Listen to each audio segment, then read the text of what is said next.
Hi guys, welcome back with me again in this channel. On today's video, I'm gonna show you how you can change the music in CapCut templates. So first open the templates tab on CapCut and then find the template that you want to use. Okay, for example, I'm going to use this template. Click on the use template and then select the materials to the template, photos or videos.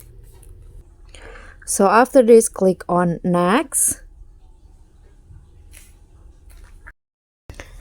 In here, before you exporting, there will be an option to change the audio at the bottom. Click on the audio button here.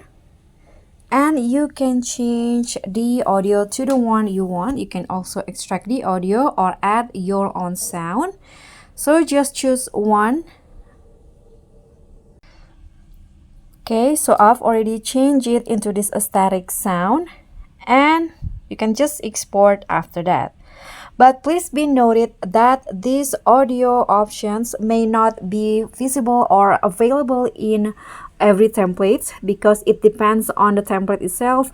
If the creator of the template enable you to change the audio, then you can see this option.